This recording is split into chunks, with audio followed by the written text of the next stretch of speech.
Welcome back, everybody. My name is Tucker, and in today's video, I'm doing something that was suggested in the comments of the last couple of videos, and that is my favorite player from every single NBA team. This isn't necessarily going to be the player that I think is the best, but more so the player that I'm most interested in for a variety of reasons. If it is a very, obvious player, like for example, the first team is going to be the Warriors, it's going to be Klay Thompson, I'll just say that and I'll move on. If I feel like there's something I need to say about a particular player in terms of why they're my favorite or why, more accurately, they're the most interesting to me, then I will say that. But really quickly, before we get started, if you enjoy the NBA, then consider subscribing. I upload every single day. Okay, here we go. We're doing this rapid fire style in both conferences, beginning in the Western Conference, as I said, with the Golden State Warriors. Klay Thompson. Next, Minnesota Timberwolves. I'm going to go with Josh Okogie, someone that still impresses me every time I watch with his athleticism, his energy, his efforts, his defensive ability. Still needs to improve a lot of skills around his game, but I'm interested. I'm intrigued in what he can become as a two-way wing moving forward because he has all the tools, just needs to work on his jump shot, can have a really, really long, successful NBA career for a couple of winning teams if he, gets in that type of situation. Moving on now to the Phoenix Suns, I'm going to go with DeAndre Ayton. Not necessarily my favorite player on the roster, but a player that I am definitely interested in and intrigued by to see what he becomes moving forward because, obviously the season is now suspended, but he also missed 25 games this year because of a suspension of his own, and it's just kind of tough to evaluate a player that basically didn't play at all in their second season. I'm interested to see what he can become defensively, how much he's going to work in the post throughout his career, if he's just going to become someone that is going to shoot jump shots and work in the paint a little bit on the offensive glass. Interested more so than favorite player on the Suns. Moving on now to the San Antonio Spurs. I don't necessarily have a favorite player for the San. I'm going to be honest. Like their roster's in such a weird spot right now.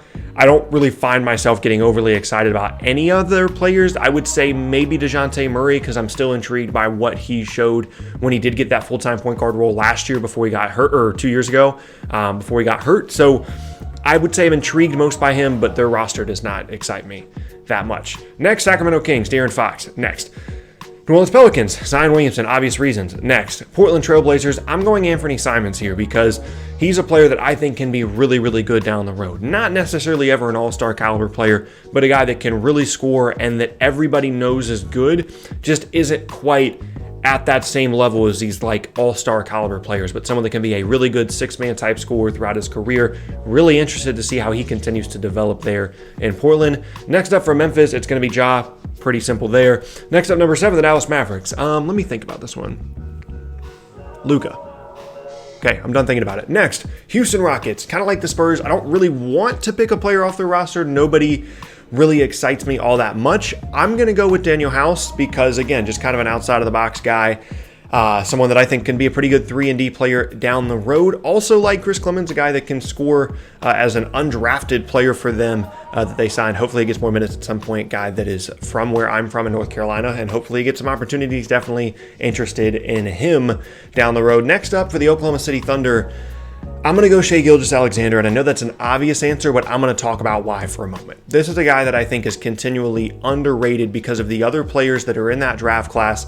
This guy is an absolute stud, though. He can defend, he can play the 1 and the 2, he can play make for you, he can shoot for you, he can guard, he can do everything you want out of a guard. And the next step for him is to not be just a jack of all trades type guy, but to be someone that is elite at a couple of skills while also being good to very good at a lot of other different things. Once he really hones in on what he does best within his game, this guy could be an all-NBA caliber player down the road. That is not an exaggeration for me.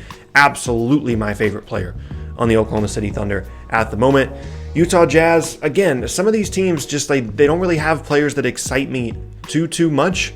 I'm just going to go with Donovan Mitchell and move on from there. The Denver Nuggets, I'm going to go Michael Porter Jr. Again, kind of an obvious answer, but someone that I think down the road can be very, very good as a perimeter scorer. I think he can be a solid defender as well. He certainly has the tools in terms of the length and the size and the quickness and the athleticism.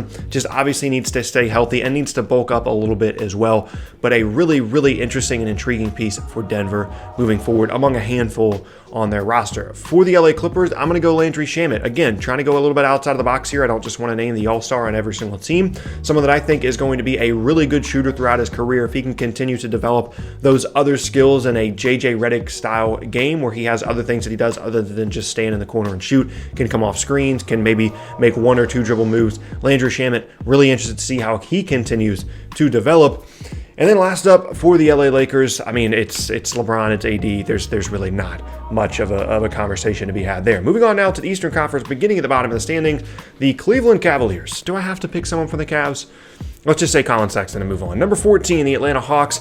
I still like DeAndre Hunter, and I know that some people aren't a huge fan of him because they felt like number 4 overall was too high, but you have to understand that this guy's not going to have a flashy game. It's not going to be wildly interesting, but it's going to be effective. I still think that he's going to be someone that's going to really be able to guard, is going to work on his jump shot. I think he has good form on his jump shot. He's never going to be a 20-point per game scorer, in my opinion, but I think he can be kind of a poor man's Chris Middleton that's a better defender and just works more off the ball. I understand that's kind of a weird comparison, but I really think that DeAndre Hunter is going to be a player that we look back on as a winning type player throughout his career because of the things that he does on both ends of the floor. Next up, I'm going to go to the Detroit Pistons, another team that I honestly wish I didn't really have to pick a player for, except for the fact that they have Christian Wood on the roster, someone that I'm at the very least intrigued by moving forward to see what he can be. He's had some successful stints at a couple of different places, a couple of different blips, not necessarily on a long stretch, and now he's finally getting a significant opportunity for Detroit, and hopefully he takes advantage of it and they can actually build around him and he can actually sustain the success, and I'm interested to see what he can do there. For the New York Knicks, again, another team that I don't really want to pick, but I'm going to go with RJ Barrett just because I do think that as a playmaker and as a scorer with that size and skill combination that he has, can be a really, really effective player down the road. I don't know if it's going to happen in New York, and I don't know if he can be efficient enough as a player and as a scorer to make it happen, but I'm at the very least intrigued. Next up, the Chicago Bulls is a tie between Lauri Markkanen and Wendell Carter Jr. I'd probably lean a little bit more towards Wendell Carter Jr., but the problem is both of these guys are struggling to stay on the floor throughout their careers, right? However, I'm still interested. I'm still intrigued. I think that they can both be really, really good bigs in the league. Carter Jr. more so as a defensive presence that can finish inside and do some things rolling to the rim. Has a little bit of a jump shot that maybe he can work on. And Markkanen's a guy that's going to be a really, really good scorer if he ever stays healthy and continues to work on his game. I like both of those players. Charlotte Hornets, I'm going to go with Devontae Graham. Again, not especially exciting, but someone that's going to shoot the ball extremely well from the outside, on the ball, off the dribble, off the ball, wherever you need him to shoot, can be a really good scorer and shooter. Doesn't need to be like your top, 1 or 2 players on your roster, but still really effective NBA player. Number 9 now, the Washington Wizards. I still really like Rui Hachimura, and it's not necessarily a situation where I'm like in love with him, but I do really like his game, and I think that he at least fits. Like when you watch him play, he looks like he belongs on an NBA court. He has skills in the mid-range. He's still working on his jump shot, can get to the rim a little bit. I think he's someone that could definitely develop down the road into a really, really nice player for the Wizards. Next up now, the Orlando Magic. It's going to be Jonathan Isaac if he can ever stay healthy and stay on the floor. That's the only issue I've ever had with Jonathan Isaac. I think he's someone that's going to continue to develop from a skill set standpoint. Great athleticism, great length, has all the physical tools you need, and I think he's going to continue to develop as long as he stays healthy, and hopefully that does happen. Number seven, that's their number 7 in the standings. Next up now, the Brooklyn Nets. Karis LeVert is still the guy for me. I understand that injuries are going to continue to be an issue, and hopefully he can stay healthy at some point in his career. But from a skill set standpoint, as a combo guard, I think he's a really good player, can shoot, can facilitate, can score, looked really good at the beginning of last season. Obviously, situations might necessitate him being moved to a different team with the whole KD Kyrie thing going on, but still, I'm going to go with LeVert. Next up now, the Philadelphia 76ers. Another team I wish I didn't have to pick a player from. I guess, fine. I'll go Matisse Thybulle. I think he is going to be a good player, and I said that in the video that I made in the beginning of the season, that I think he's going to end up being a good player. But as of right now, people were hyping him up way too much in the beginning of the season. Good defender, not much of a factor on offense, but I think he could develop into something down the road, so I'm going to go Thybulle there. Indiana Pacers, Domantas Sabonis, obvious reasons. Moving on. Miami Heat. Duncan Robinson is an interesting player, right? Really interesting to see a guy continue to grow and develop from a guy that, was at a Division III school, then went to Michigan, now is one of the best three-point shooters, arguably in the entire league for the Miami Heat, doing a fantastic job of fitting into his role that is actively increasing throughout this season. Really like Duncan Robinson. Next up now, third to last team, the Boston Celtics. I'm going to go non-obvious here, and I'm going to go Romeo Langford. Obviously, there's other guys, Jaylen Brown, Jason Tatum, Kemba Walker, whoever on this roster that you really, really like. I'm going to go with Langford because I am impressed in his ability to be a two-way player as a defender, someone that can score a little bit, when really up to this point, when he came into the NBA, was seen more as this guy that was going to score the ball and not do much else.